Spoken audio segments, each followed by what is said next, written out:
Assalamualaikum, salam sejahtera. Anda sedang menonton cerita di sebalik berita. Baiklah, untuk waktu ini saya nak kongsikan perkembangan terkini COVID-19. Kalau boleh saya tunjukkan di servis saya ini.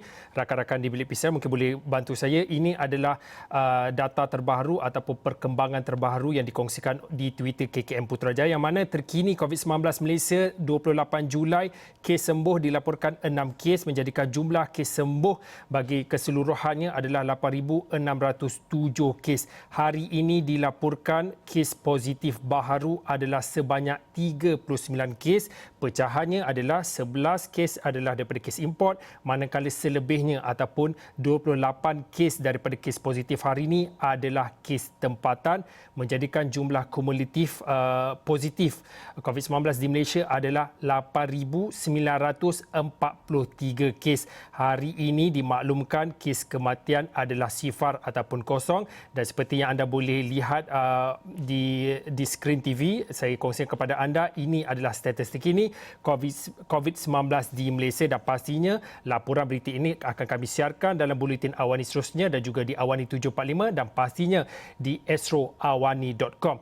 Dan bila mana kita bercerita tentang COVID-19 ini, kerana hari ini tumpuannya juga terarah di salah satu event ataupun salah satu liputan yang menjadi tumpuan pada hari ini. Kalau boleh saya nak tunjukkan ada satu Twitter yang satu hantaran ataupun ucapan daripada Ketua Pengarah KKM sendiri, iaitu Dato' Dr. Noor Ishak Abdullah, yang mana mengatakan sudah terang lagi bersuluh setiap hari KKM ataupun Kementerian Kesihatan mengingatkan rakyat Malaysia untuk patuh kepada SOP untuk menjalankan ataupun mematuhi penjarakan sosial ataupun penjarakan selamat sekurang-kurangnya 1 meter, memakai pelitup separuh muka dan juga kerap cuci tangan. Ini adalah ucapan daripada Dato' Dr. Noor Ishak Abdullah terkait dengan apa yang berlaku sepanjang hari ini.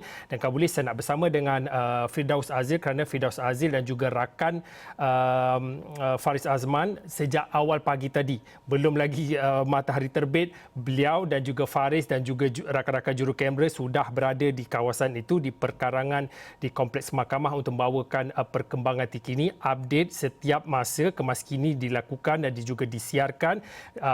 Firdaus dan juga Faris membawakan perkembangan terkini di kompleks mahkamah. Kalau boleh saya nak kaitkan ini, mungkin boleh dikongsikan untuk waktu ini perkembangan terkini. Adakah suasana di perkarangan ataupun di luar mahkamah, kompleks mahkamah Kuala Lumpur ini masih lagi crowded ataupun masih lagi sesak dengan penyokong-penyokong yang masih hadir daripada pagi tadi sehingga sekarang? Kalau boleh dikongsikan, Firdaus. Okey, terima kasih Fauzi di Bukit Kewangan. Hampir-hampir saya terlupa pula. Sebenarnya kalau ikutkan selepas mahkamah bersambung semula kira-kira pukul 2.30 petang tadi, kita dapat lihat tak ramai kelibat penyokong. Kita difahamkan mereka sudah bersurai. Sebelum itu pun polis telah pun mengeluarkan arahan untuk bersurai kerana mereka memang secara terang-terangan telah melanggar SOP ataupun gagal untuk mematuhi SOP penjarakan sosial, dan mereka telah bersurai. Dan boleh juga kita sebut mengenai hujan yang kadang-kadang ada, kadang-kadang tak ada. Tadi gerimis, hampir-hampir gerimis juga, tetapi apa yang saya boleh kongsikan ketika ini di perkarangan ini memang tidak ada penyokong-penyokong ataupun orang biasa, melainkan orang awam yang mempunyai urusan di dalam mahkamah. Tetapi kalau nak katakan penyokong itu, mereka tidak dibenarkan masuk ke dalam. Apa yang anda dapat lihat belakang ini adalah hanya penuh dengan pengamal media sahaja daripada pelbagai agensi, daripada agensi dalam dan juga luar negara, Fauzi. Kalau boleh, kepada anda yang mungkin terlepaslah berita ini, saya ingin tunjukkan ataupun ini adalah antara sisipan berita yang kami siarkan di astroawani.com. Datuk Seri Muhammad Najib Abdul Razak bersalah atas 7 pertuduhan berkaitan dengan dana SRC International. Anda boleh baca di astroawani.com. Juga kami melakukan ataupun menjalankan live blog berkaitan dengan kes SRC di Mahkamah Tinggi Kuala Lumpur. Anda boleh ke astroawani.com untuk mendapatkan laporan langsung. Dan juga rakan-rakan saya Firdaus dan juga Faris turut kemas kini ciapan mereka di Twitter untuk membawakan anda perkembangan terkini kes SRC International yang membabitkan bekas pemimpin nombor 1 Datuk Seri Muhammad Najib Tun Razak. Mungkin Firdaus boleh kongsikan, kalau diikutkan pada pagi tadi sempat membuat lintas langsung, kemudian di tengah hari tadi ada berlaku sedikit gangguan komunikasi itu. Ini adalah antara cabaran yang dihadapi oleh saya pasti bukan sahaja Firdaus dan juga Faris Azman, mana-mana media pun pasti berdepan dengan cabaran itu. Tetapi dalam konteks kita nak bercakap tentang bagaimana warga media, khususnya rakan-rakan wartawan di Esro Awani, bila berdepan dengan cabaran, contohnya gangguan komunikasi, halangan dan kekangan ini, bagaimana Faris dan juga Firdaus mencari jalan keluar, kerana update ataupun kemas kini perlu dihantar setiap masa, perlu dihantar ke bilik berita. Tetapi ada halangan komunikasi itu. Bagaimana, apa jalan alternatif yang dibuat oleh Firdaus dan juga Faris Azman? Okey, bagi mereka yang memahami cara kerja warga Astro Awani ataupun wartawan yang berada di lapangan, kami akan menghantar kemas kini dalam beberapa bentuk. Antaranya, pertama sekali yang paling penting ialah melalui laman sosial media masing-masing. Sebab itu yang paling pantas. Kemudian kami akan menghantar di dalam ciapan ataupun kemas kini laman sosial media melalui Twitter ataupun sebagainya. Kami juga akan sertakan dengan gambar-gambar dan juga visual. Jadi pada sebelah pagi ketika itu masih tidak ramai, memang mudah untuk menghantar visual dan sebagainya, smooth je ataupun lancar saja. Tetapi apabila dengan peningkatan kehadiran dengan penyokong dan juga pengamal media dan juga anggota penguasa, semakin lama line ataupun liputan telco di kawasan itu semakin, orang kata, agak crowded dan sukar untuk menghantar. Tetapi komunikasi antara saya dan juga Faris berada di dalam. Kalau menggunakan WhatsApp, takkan nak mesej tu bolehlah. Tapi kalau nak menghantar visual pada atas kepada saya ataupun saya nak menghantar visual sama ada melalui kepada akaun sosial media saya ataupun kepada rakan-rakan di office, editor di office untuk dimuat naikkan ataupun digunakan visual untuk TV dan sebagainya, itu ada masalah sedikit. Jadi apa yang kita boleh buat? Biasanya kita, sebab kadang-kadang kita faham mungkin saya tak kata itu adalah yang berlaku, tapi mungkin ada penggunaan jammer ataupun alat yang orang kata menghalang liputan dan sebagainya. Tetapi kalau itu berlaku, biasanya kita akan cubalah sedaya upaya yang boleh untuk kita pergi mungkin kita jarakkan sikit, pergi ke kawasan lebih jauh sedikit agar tidak terjejas ataupun tidak terganggu dengan gangguan tersebut. Kalau macam pagi tadi, sewaktu kita berada di luar pekarangan, kita boleh jalan sampai, kata jalan nak masuk ke sini ataupun sampai ke masjid wilayah sana, tidak ada masalah. Tetapi di dalam kawasan sempit, bukan nak kata sempit, tetapi kawasan yang agak terhad seperti pekarangan kompleks mahkamah ini, maka mungkin ada masalah sikit. Tapi kita usaha jugalah, kalau paling teruk pun ataupun biasanya macam sekarang ni saya bersiaran langsung dengan Fauzi, kita boleh nampak visual semua, tetapi kalau ada gangguan maka kita tak boleh buat visual. Apa yang boleh kita lakukan seperti tadilah, kita cuba bersiaran secara langsung melalui talian telefon saja. Itu juga metod ataupun cara yang kita gunakan kalau kita nak mengemas kini. Kalau benda tu urgent sangat, kita tak boleh buat apa, kita boleh call. Sebab apa, 4G tu dia tidak akan terjejas kalau kita macam apabila kita call dia akan jadi 3G kan. Jadi itu antara yang kita boleh lakukan. Tetapi liputan tu dia tidak konsisten mengganggu. Kadang-kadang kalau nasib baik dia akan, orang kata, akan dapat balik liputan macam tu, Rozi. Okey, Firdaus, sebenarnya saya baru dapat maklum daripada rakan-rakan di Awani Sarawak yang mana sebentar nanti akan ada perkembangan terkini COVID-19 khususnya di negeri Sarawak yang akan disampaikan oleh pengerusi JPBN, iaitu Jawatan Kuasa Pengurusan Bencana Negeri Sarawak, dan pastinya akan disampaikan oleh pengerusinya sendiri, Datuk Seri Douglas Ugah Embas, dan pastinya ada isyarat itu akan saya kongsikan lintas langsungnya. Tetapi untuk waktu ini, ya, seperti Firdaus katakan, ada cabaran yang dihadapi oleh Firdaus dan rakan Faris Azman dalam mana membuat liputan sepanjang hari ini. Dan kalau boleh, Firdaus boleh kongsikan untuk waktu ini, seperti yang Firdaus dan juga Faris Azman ada kongsikan sekarang, masih lagi perkembangan terkini yang dikongsikan adalah berkaitan dengan proses mitigasi. Atau ada sedikit perkembangan ataupun update yang boleh dikongsikan di Mahkamah KL itu? Okey, setakat ini kalau anda mengikuti bukan saja daripada kemas kini pada saya, juga pada Faris Azman, kalau anda mengikuti Twitter rasmi Faris Azman, anda akan dapat lihat perincian, kerana kita faham bahawa mungkin saya boleh ceritakan baliklah pada siapa yang tidak sempat mengikuti, yang mana telah jatuh hukuman bersalah ke atas 7 pertuduhan, maka proses seterusnya ialah pihak pembelaan boleh melakukan mitigasi ataupun rayuan untuk meringankan hukuman dan sebagainya. Tetapi apabila jadi macam tu, minta maaf terganggu. Bila jadi macam tu, dia akan terganggu sikit. Jadi apabila itu, pihak pembelaan cuba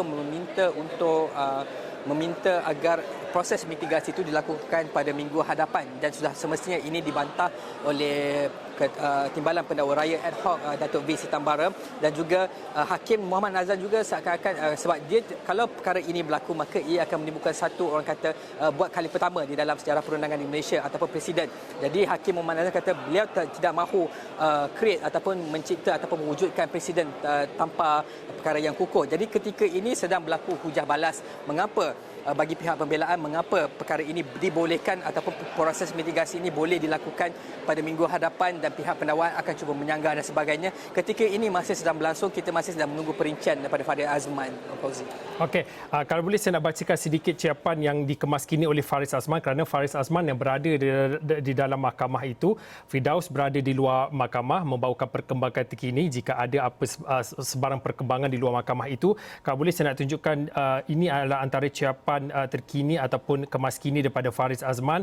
Kalau 2 jam lepas, Faris berkongsi tentang Hakim Muhammad Nazlan menolak permohonan menangguhkan mitigasi, sebaliknya mengarahkan pihak pembelaan meneruskan pendengaran mitigasi. Kemudian lebih kurang 20 minit lepas, Faris ada berkongsi tentang jelas program Tan Sri Syafiee yang mana mengatakan hanya 0.1% daripada wang itu digunakan bagi membaiki rumah di Jalan Langgak Duta dan juga pekan bagi kemudahan orang awam datang ke rumah bekas Perdana Menteri itu. Kemudian ciapan yang seterusnya, peguam bela kepada Datuk Seri Muhammad Najib Tun Razak, Tan Sri Muhammad Syafiq Abdullah memberitahu mahkamah yang mana 99.9% wang digunakan anak guamnya bukan untuk dirinya, sebaliknya 13.7% wang itu bagi digunakan untuk kebajikan NGO. Dan kemudian ada beberapa lagi kemasingan, kalau boleh saya bacakan sedikit. Antaranya, mahkamah menjadi tempat di mana Akta Suruhanjaya Pencegahan Rasuah Malaysia ataupun disebut sebagai SPRM bagi menangani masalah rasuah, dan juga antara beberapa lagi lah petikan dalam kamar itu yang dikongsikan dalam ciapan Faris Azman.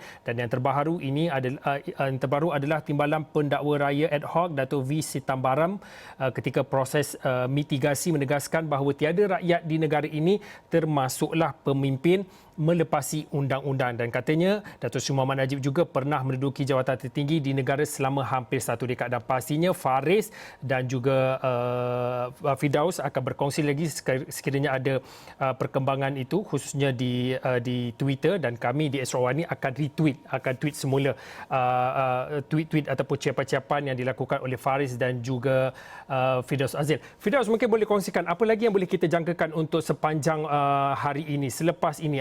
Adakah akan ada sidang media yang akan dilakukan oleh mana-mana pihak ataupun bagaimana? Okey, sebelum itu mungkin saya boleh berkongsikan sedikit mengenai proses undang-undang yang sedang berlaku. Hakim telah menolak untuk ditangguhkan proses mitigasi pada minggu hadapan. Maka sudah pasti kita akan mengetahui apakah jenis hukuman yang akan dilalui oleh bekas Perdana Menteri Datuk Seri Najib Tun Razak selesai proses mitigasi ini, iaitu proses merayu untuk meringankan hukuman dan sebagainya. Dan selepas ini, kebiasaannya, kalau anda dapat lihat belakang ini, kita sudah pun bersedia untuk menunggu sidang media, di mana kebiasaannya kita akan bertanya. Biasanya pihak pembelaan ataupun Tan Sri Muhammad Syafiee akan melayani soalan-soalan media, dan di situlah kita akan meminta sedikit kata penjelasan ataupun pencerahan daripada semakan ataupun daripada alasan penghakiman ataupun judgement yang disampaikan oleh Datuk Yang Arif Muhammad Nazlan, Hakim Mahkamah Tinggi sebentar tadi. Jadi buat masa ini itu saja yang boleh saya kongsikan. Kita pun masih menunggu bila nak selesai, sebab tapi kita jangkakan memang akan selesai bila-bila masa saja, Fauzi. Mungkin Firdaus boleh kongsikan, ya, Firdaus kata ada mungkin akan ada sidang media, dan itu kalau ikut kebiasaan lama. Sekarang kita bercerita dalam tempoh PKPP, iaitu Perintah Kawalan Pergerakan Pemulihan, dan kita sering bercakap tentang norma baru, kelaziman baru dan kebiasaan baru. Jadi memandangkan ini antara kes mahkamah yang berprofil tinggi dalam fasa normal baru ini ataupun fasa kelaziman baru. Bagi wartawan, bagaimana nak mengadaptasi norma baru ataupun kelaziman baru ini?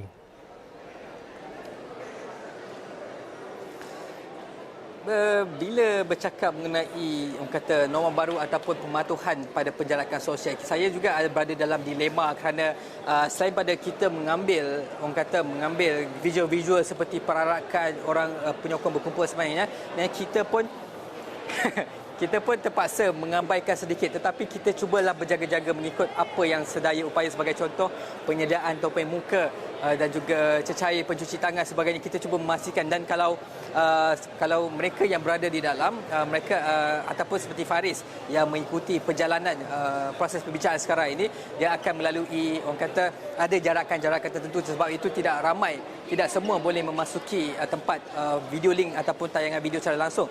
Tapi di luar ini kita masih lihat masih ada cuba, orang kata, usaha, effort daripada pengamal media untuk mengamalkan penjarakan sosial. Sebagai contoh, kita duduk jarak, tak adalah sembang, duduk rapat-rapat sebagainya, seperti kelaziman yang kita lakukan pada dahulu, Fauzi. Dan harap-harap kita akan terus kekal. Kita pun tidak mahulah menjadi penyumbang kepada, orang kata, kluster gini-gini kan. Jadi kita pun tak nak terlibat dalam tu. Sebab itu sebenarnya kita juga menjaga, kerana kita juga terdedah pada risiko, apatah lagi apabila kita berada di luar sebentar tadi, di mana kita berkumpul dengan orang-orang yang, orang kata, datang daripada dalam Lembah Kelang, luar Lembah Kelang. Jadi sebenarnya kita pun terdedah, tapi apa yang boleh kita lakukan ialah mengamalkan apa yang teraya boleh, seperti topeng muka dan juga cecair. Dan kita juga kerap menukar topeng. Sebab itu terima kasih Office kerana sediakan topeng banyak untuk kita.